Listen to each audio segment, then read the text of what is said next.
बिस्मिल्लाहिर्रहमानिर्रहीम। अस्सलाम वालेकुम जी, मैं नजमुल हसन बाजवा हूँ। नाज़रीन कराम, आज 10 अक्टूबर है और अगले 4 या 5 दिनों के बाद एक बहुत बड़ा रन पड़ने वाला है। गवर्नमेंट किसी भी तौर पर पीछे हटने को तैयार नहीं है और वो अपना आखिरी वार करना चाहते हैं। और ये मैं आपको बता दूं कि ये जो जिस तरह से जस्टिस मंसूर अली शाह को या जिस तरह से जस्टिस मुनीब अख्तर को ट्रीट कर रहे हैं, जो उनके बारे में इनके रिमार्क्स हैं, इनको बहुत भारी पड़ेंगे। बहरहाल ये किसी भी हद तक जाना चाहते हैं। काजी फाइज ईसा साहब अगर जाते हैं तो जस्टिस अमीनुद्दीन खान को ऊपर लेके आया जाए और जस्टिस अमीनुद्दीन खान जो है वो आईनी अदालत को लीड करें ताकि जस्टिस मंसूर अली शाह साहब को और जस्टिस मुनीब अख्तर को और जस्टिस याहिया अफरीदी को नीचे दबाया जा सके। अब इसके लिए ये किसी भी हद तक जाने के लिए तैयार हैं। इन्होंने एक बार फिर से अपने घोड़े दौड़ाने शुरू कर दिए हैं और अपने जो बैरून मुल्क लोग मौजूद हैं उनको वापस बुलाने के लिए इन्होंने कॉल दे दी है। लेकिन इस मौके के ऊपर सिवाय मौलाना फजलुर रहमान के तहरीके इंसाफ के पास क्या ऑप्शन मौजूद हैं।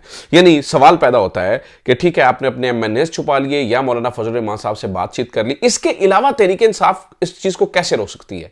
तो अब यह पता चला है जी, तहरीके इंसाफ जो अपना आखिरी मूव सोचे बैठी है, जो अपना आखिरी पत्ता फेंकने के लिए सोचे बैठी है, ये गवर्नमेंट को घुमा भी देगा और गवर्नमेंट को परेशान भी कर देगा।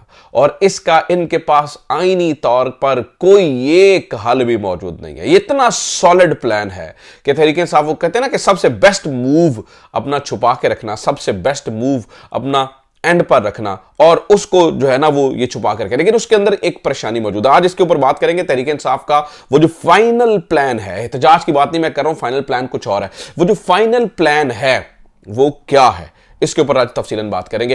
मैं आपको यह भी बता दूं कि नाज़रीन किराम, मौलाना फजलुर रहमान तो इन्हें कैटेगोरिकली ना कर चुके हैं। हुकूमत को एक बहुत बड़ी ना मिल चुकी है मौलाना फजलुर रहमान साहब की सूरत में, क्योंकि मौलाना फजलुर रहमान साहब के पास ये आए, इन्होंने हुकूमती वफ्द भेजा, लेकिन मौलाना फजलुर रहमान साहब किसी भी तौर पर दो चीज़ों पर मानने के लिए तैयार नहीं है, ना आईनी अदालत ना जजेस का ट्रांसफर। आईनी अदालत नहीं, वो आईनी बेंचेस की बात कर रहे हैं, क्योंकि जो एनालिटिक्स उन्होंने देखे हैं और जो फैक्ट्स उन्होंने सामने रखे हैं गवर्नमेंट के, वो ये कहते हैं कि जनाब आप ये बताइए 60,000 केसेस में से अगर 500 केस हैं तो इसमें से कौन सी बात हो जाती है। तो मौलाना फजलुर रहमान साहब तो ना कर चुके हैं, अभी तक तो ना उन्होंने की है। अब इनके पास 5 दिन बचे हैं नाज़रीन किराम, क्योंकि 15 अक्टूबर के बाद इन्होंने फाइनल जो भी कट्टी कट्टा निकालना है, चूंकि आपको पता है 25 से पहले उसके पास 10 दिन बाकी रहेंगे और फिर 2-4 दिन आईनी तरमीम पास होते हुए, चीजें होते हुए, चीजों को फाइनलाइज करते हुए वो लग जाते हैं। लिहाजा 15 तारीख तक का टाइम है। तो ये जो 5 दिन है ये बड़े हंगामी दिन है। अब इसमें तहरीके इंसाफ क्या सोच रही है, ये बहुत मजेदार चीज है। तो नाज़रीन किराम, अब पता ये चला है कि तहरीके इंसाफ के पास एक बहुत बड़ा ऑप्शन मौजूद है और वो ये है कि वो वज़ीर आज़म शहबाज शरीफ के खिलाफ तहरीके अदम एतमाद ले आए।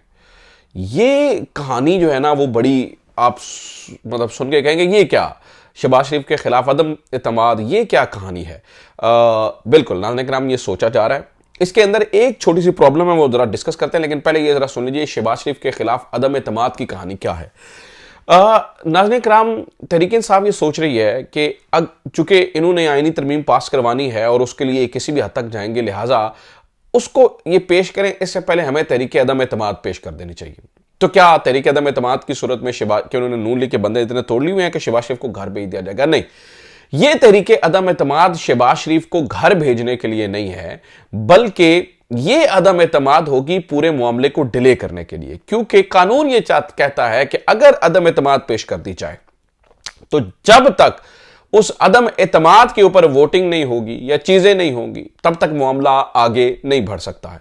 अब तक यानी ये अगर 15 को ये आईनी तरमीम पेश करने का इरादा रखते हैं तो ऐसा करें, ये 15 को पहले अदम एतमाद पेश कर दें। अब अगर अदम एतमाद पेश होगी तो फिर तरमीम शर्मीम बढ़ जाएगी। यानी कि मिसाल लीजिए, अगर सारी चीजों के ऊपर अगर फिर भी पीटीआई के उन्होंने कुछ बंदे तोड़ दिए हैं या कुछ भी कर लिया है, तो तहरीके इंसाफ के पास ऑलरेडी ये एक ऑप्शन मौजूद है कि किसी भी सूरत में ये इनके पास लास्ट ऑप्शन मौजूद है। और ये तहरीके इंसाफ ने बड़ा सीरियसली सोचा हुआ था कि इसको हम इस तरह से पेश कर सकते हैं, ना सिर्फ वज़ीर आज़म के खिलाफ अदम एतमाद, बल्कि स्पीकर के खिलाफ अदम एतमाद, बल्कि जो चेयरमैन सेनेट हैं इनके खिलाफ अदम एतमाद, और भी लोगों के खिलाफ अदम एतमाद की जा सकती है। यानी कि अगर 2-3 दिन का वक्फा लेके आप पहले वजीर आजम के खिलाफ कर दें, फिर स्पीकर के खिलाफ कर दें, फिर चेयरमैन सेनेट के खिलाफ कर दें, तो ये 10-12 दिन जो है वो बड़े आराम से जो है वो निकल जाएंगे और बड़े सुकून से जो है वो इनसे जो है ना वो डिले किया जा सकता है। लेकिन यहां पर एक प्रॉब्लम है। वो प्रॉब्लम ये है नाज़रीन किराम कि आपको जब भी आपने तहरीक अदम एतमाद पेश करनी होती है, आपको तकरीबन मेरे ख्याल से 20% अरकान चाहिए पूरे हाउस में, यानी कि तकरीबन 60 के करीब लोगों के दस्तखत चाहिए और 60 के करीब लोग मौजूद चाहिए कि जो आएंगे और दस्तखत करेंगे और तहरीक अदम एतमाद पेश करेंगे। अब यहां पर प्रॉब्लम है। आप कहेंगे तो हाँ, तहरीक इंसाफ के पास तो 100 के करीब लोग हैं, तो 60 का तो मसला ही नहीं है। नहीं, ऐसी ये मामला इतना सादा नहीं है और ये चीज़ें इतनी सादी नहीं है। कहानी ज़रा थोड़ी सी इससे आगे हटकर थोड़ी सी मज़ीद दिलचस्प है और कहानी इस तरह से दिलचस्प है नाज़रीन किराम के तहरीक इंसाफ ये सोच रही है कि ये जो पूरी एक प्लानिंग थी और इमरान खान साहब से इन्होंने इजाज़त भी लेनी थी इस चीज़ की, वो प्लानिंग थी ये आर्टिकल 63A का फैसला आने से पहले पहले तक।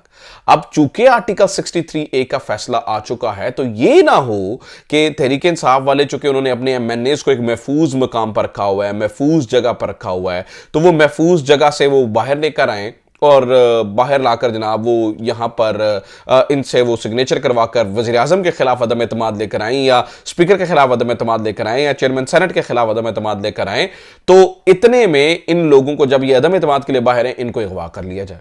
अब ये एक अजीब मुसीबत है कि हो सकता है कि हुकूमत का ट्रैप हो, हम इन्हें ये कहें कि भाई हम आईनी तरमीम कर रहे हैं और ये जो अपने बंदे हैं जो उन्होंने छुपा के रखे हुए हैं, एमएनएस को महफूज मुकाम पर मुंतकिल किया हुआ है, ये अपने एमएनएस को बाहर निकाले और उनको अगवा कर लिया जाए। अब यहां पर एक सवाल और है, चूंकि बात पॉसिबिलिटीज के ऊपर चल रही है, तो यहां पर एक सवाल और है, वो ये है कि क्या तहरीक इंसाफ के पास इतने लोग भी नहीं है, मतलब टूटने का खदशा तो है कि चलो 10, 12, 13, 14 लोग टूट जाए, ठीक है, लेकिन क्या तहरीक इंसाफ के पास वो इतने लोग नहीं है? 60, 70 तो ऐसे लोग होंगे ना जिनके ऊपर तहरीक इंसाफ को बहुत जो है वो एक ट्रस्ट है कि यार ये मर जाएंगे, कट जाएंगे, लेकिन ये जो है वो दूसरी तरफ वोट नहीं जाएगा, ये गवर्नमेंट की तरफ नहीं जाएंगे, ये अपने वादे के ऊपर पक्के हैं, तो उन लोगों को बाहर ले आए।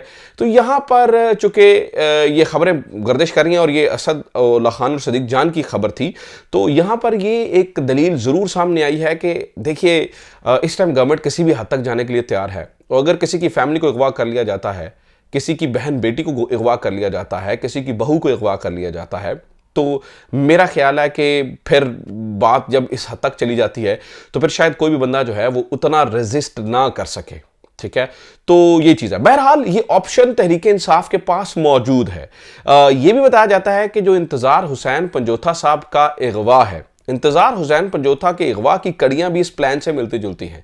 चूंकि इंतज़ार हुसैन पंजोथा साहब की जिम्मेदारी लगाई गई थी कि इमरान खान साहब ने आपने अप्रूवल लेना है लास्ट मोमेंट के ऊपर कि भाई इस प्लान पे हमें क्या करना चाहिए, हमें जाना चाहिए, ये नहीं जाना चाहिए, ये क्या इसके ऊपर हमें अमल दरामद करना चाहिए, ये नहीं करना चाहिए, क्योंकि फाइनल कॉल इमरान खान की है। क्योंकि पॉलिटिकल कमेटी के अंदर इतने गट्स नहीं है कि वो इतना बड़ा रिस्क ले लें कि 60 MNAs को ले आए, क्योंकि पॉलिटिकल कमेटी तो के पास तो इतने गट्स नहीं है कि वो ये फैसला कर सकें कि इस्लामाबाद का एहतजाज जारी रहना या चलना है। इनके पास, इनकी जहां तक इस पॉलिटिकल कमेटी की बात है, पॉलिटिकल कमेटी में तो मेरा नहीं ख्याल कि इतना गूदा और मादा है कि ये बड़े बड़े डिसीजन ले सकें, या इनके पास इतनी कोई विल पावर है कि ये इतना कुछ कर सकें। लिहाजा at the end of the day ये फैसला इमरान खान ने लेना है। अब इमरान खान से राब्ता मुनक़ता है और 15-16 से पहले तो मेरा नहीं ख्याल कि वो इमरान खान से राब्ता करने भी देंगे। तो लिहाजा ये जो इतना एक गोल्डन चांस है और इतना बड़ा ये मामला है और इतनी बड़ी अपॉर्चुनिटी है, ये अब डिपेंड करता है पॉलिटिकल कमेटी के ऊपर कि वो पॉलिटिकल कमेटी इस चीज़ को किस तरह से देखती है। पॉलिटिकल कमेटी के अंदर इतना दम है कि वो बजाते खुद इमरान खान से अप्रूवल लिए बगैर इतना बड़ा कदम उठा सके, और या जब इमरान खान का दरवाज़ा खुलेगा तो तब क्या मौका रहेगा कि ये कदम उठाना या नहीं उठाना। लेकिन ये कितना जबरदस्त और शानदार सरप्राइज है जो तहरीक इंसाफ अपनी पिटारी में दबा के बैठी है, और ये जो सरप्राइज है ये चकरा भी देगा, ये घुमा भी देगा, ये परेशान भी कर देगा, और इसका कोई आईनी तोड़, कोई भी आईनी और कानूनी तोड़ जो है वो इस गवर्नमेंट के पास मौजूद नहीं है, और मेरा नहीं ख्याल कि वो इसको फाइट कर सकेंगे। अब देखना यह है कि तहरीक इंसाफ इस कार्ड को इस्तेमाल कर पाती है या नहीं, क्योंकि इसके साथ एक बहुत बड़ा खतरा जो है वो लटका हुआ है कि कहीं MNAs अगवा ना हो रही। यहां पर मैं आपको मजे की बात है कि ये भी बता दूं कि तहरीक इंसाफ के तमाम MNAs इस वक्त तहरीक इंसाफ के कंट्रोल में हैं। ये मेरी एक बड़े अहम सोर्स से बात हुई, उसने बताया कि उनको एक महफूज मकाम पर मुंतकिल किया गया है। तमाम MNAs तमाम एमएनएज महफूज हैं। पीटीआई इस बारे में बड़ी कॉन्फिडेंट है कि हमारे एमएनएज नहीं टूटेंगे। 5 दिन इन्होंने मजीद महफूज रखना है। 5 दिन अब ये लड़ाई के 5 दिन है, क्योंकि आज 10 हो गई है, 15 तारीख तक ये लड़ाई जारी रहनी है कि किसकी फैमिली के साथ क्या हो जाता है, इनके फ़ोन कौन मजबूर होकर बाहर आता है या नहीं आता। 5 दिन अगर ये प्रेशर सस्टेन कर गए तो ये तारीख लिख डालेंगे। और मैं आपको बता दूं कि ये जस्टिस मुनीब के बारे में, जैसे कि बिलावल भुट्टो का कल का भी बयान आया ना, जस्टिस मुनीब ने जी 63A के अंदर अपना माइंड जाहिर कर दिया है, और इससे पहले उन्होंने मंसूर अली शाह साहब पे भी वार किया था। तो मुनीब अख्तर और मंसूर अली शाह जैसे प्रोफेशनल जजेस को इतना जिज करना कि वो भी बाहर निकल कर कुछ इस तरह कर देंगे, वो इस्तीफा देकर घर ही चले जाएं, और ये सारी चीज़ें एक प्लान का हिस्सा लगती हैं। लेकिन अगर जजेस और एमएनएज और पीटीआई 5 दिन मजीद इस प्रेशर को बर्दाश्त कर सके तो मेरे ख्याल से इनके पास कोई और ऑप्शन बाकी नहीं रहेगा। और ये एक गोल्डन कार्ड तो मौजूद ही है पीटीआई के पास, जो किसी भी वक्त इस्तेमाल कर सकती है। तो ये अब तक की एक बड़ी मजेदार खबर थी। आई थॉट कि आपको ये पता होनी चाहिए। अपना ख्याल रखिए। खुदा हाफिज़। पाकिस्तान जिंदाबाद।